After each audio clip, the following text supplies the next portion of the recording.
more, where there's that constant wooing. It's a coaxing of God. He's not going to come in and thump us on the head and drag us. He wants us to voluntarily follow His call. You can't hear the call of God if you don't have the nature of God alive in you. The specific call of God is not the same for every one of us. Not every one of you is called to be a pastor. I'm not called to do what you do. This is my plan. This is why I am here. Absolutely convinced of it. But I can tell you what His purpose is, because His purpose is the same. He has called us to be in partnership with Him and to fulfill His purpose, not ours. That's His purpose. His purpose is for you and I to hold His hand and to say, no matter what, I'm in this for the long haul, and to find out what He's got in store. That's His purpose. And you and I have got to find our little part of the purpose. The Bible describes us as a body. Some of us are hands, some of us are feet, some of us are ears, some of us are bald heads, some of us are corns, some of us are blisters. Who cares? The point is we're part of the body, and we all have a job to do. That's the plan, but the purpose is to fulfill His purpose. And what is His purpose? To go into the world and make disciples, baptizing them in the name of the Father and of the Son. And my role is teaching them to obey everything I've commanded you. Not teaching them everything I've told you. Teaching them to obey everything. Because I can't go into all the world. You can go 200 places this week, I can't go. And I'm going to go one place, you can't go. My role is teaching us, including me, to obey. That's my role. So He's going to ask you to sacrifice your heart, and He's going to ask you to get on His agenda.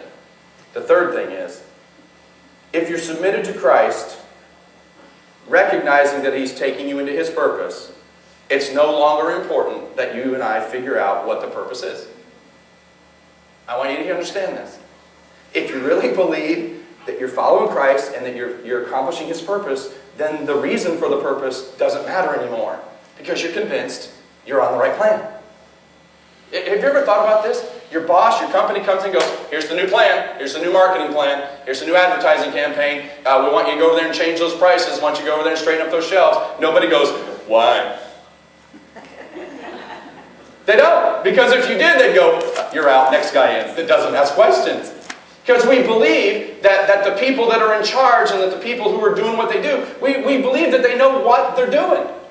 There was a great guy, his name was Henry Ford. Do you know who he was? It was around back when they invented the cars, right? Back in the day, the Ford company made one color of car, black. And other companies started making other colors, and they asked Henry Ford, when are you going to make colored cars? He says, they can have any color they want, as long as it's black. The old saying in business is, the people that know how will always have a job, but the people that know why will always be the boss.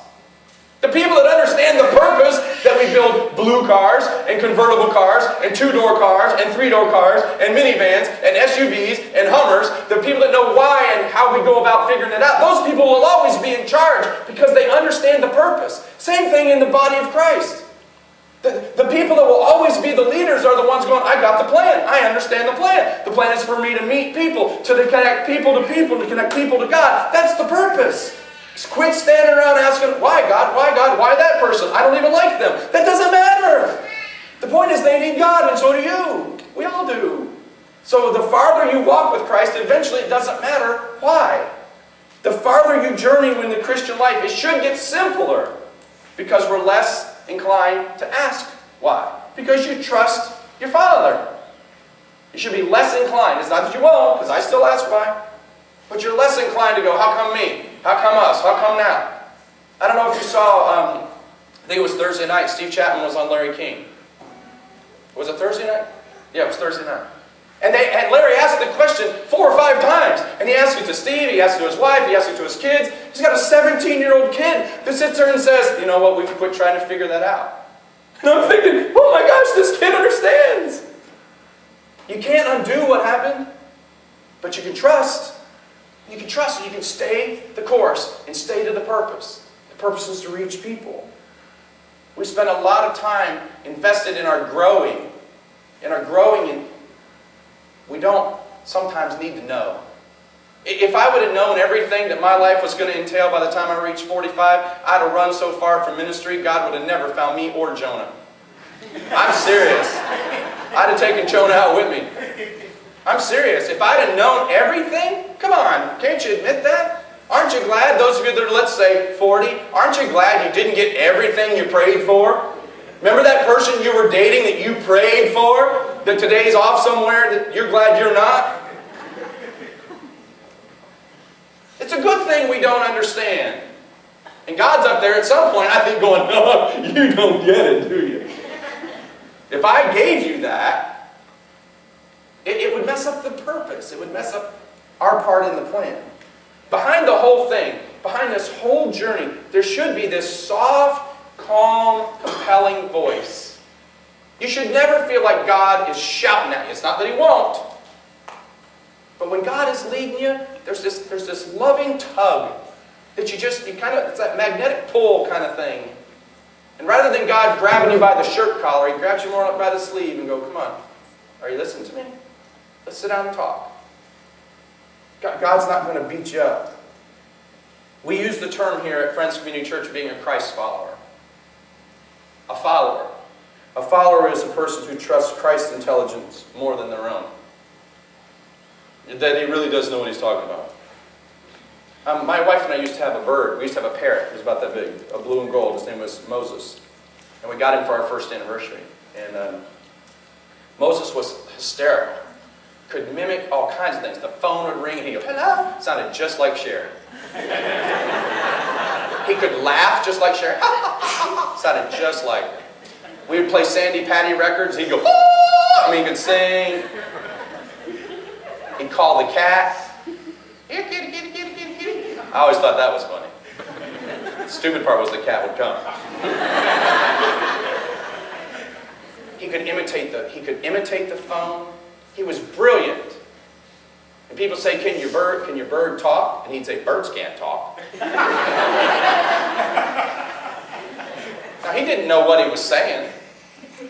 He was a mimic. That's all he was. He didn't really think on his own. And in a way, that's what you and I are supposed to be. I've hung around Jesus so much. I've heard Him say it so many times, it just naturally comes out of my mouth. That's what we're supposed to be, as parrots, if you will.